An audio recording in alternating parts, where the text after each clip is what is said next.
মানুষ ধ্বংস হতে পারে কিন্তু পরাজিত হতে পারে না। Man is not made for defeat. পরাজয়ের জন্য মানুষের জন্ম হয় নাই। সুতরাং আপনারা হতাশ হবেন না, নিরাশ হবেন না। ছাত্র অধিকার পরিষদ এই গণ অভ্যুত্থানের প্রেক্ষাপট রচনা করেছে। ছাত্র অধিকার পরিষদের নেতা কর্মীরা লিড দিয়েছে। আজকের বাংলাদেশে যদিও অনেকে মনে করছে একটা পলিটিক্যাল সেটেলমেন্ট হয়ে গেছে, নির্বাচন হয়ে যাবে, কোনো দল ক্ষমতা আসবে, বাকিরা বিরোধী দলে যাবে, পরিস্থিতি লাইক হচ্ছে এভাবে সেটেলমেন্ট হয়ে গেছে। এখনো বাংলাদেশের রাজনীতির আকাশে অনেক মেঘ দেখতে পাচ্ছি, এখনো অনেক মেঘের ঘনঘটা আছে। 1/11-এর সময় 11 দিন আগেও কিন্তু নির্বাচন আপনারা জানেন 1/11 ঘটে গেছে।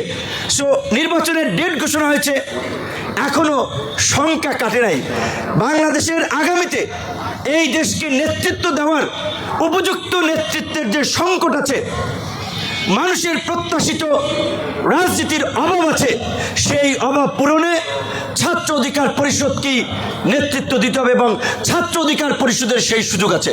ছাত্র অধিকার পরিষদ কোনো স্পেসিফিকভাবে আইডিওলজিক্যাল বা আপনার ধর্মভিত্তিক কোনো সংগঠন নয়, কোনো গোষ্ঠীভিত্তিক সংগঠন নয়।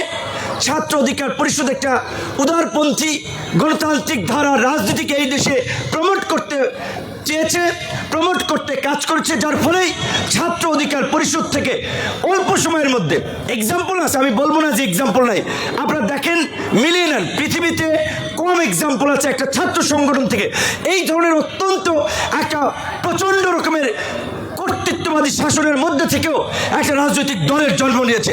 এবং এই রাজশাহী বিশ্ববিদ্যালয়ের আমাদের সাবেক শিক্ষার্থী শাহজাহান ভাই যেটা বলেছে, বাংলাদেশে ক্ষমতায় থেকে অনেক কিংস পার্টি তৈরি হয়েছে, বড় বড় দল তৈরি হয়েছে।